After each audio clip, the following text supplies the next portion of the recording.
We can also convert a tuple to a list and vice versa using the tuple function and a list function.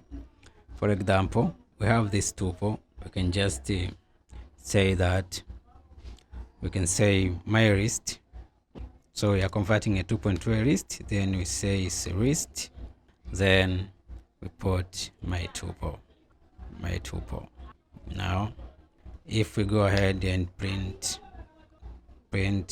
my list, so definitely we're going to have a list here. So we are going to have a list here.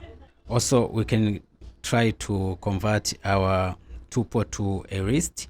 For example, my tuple to, we can say equals to list, then we put my list.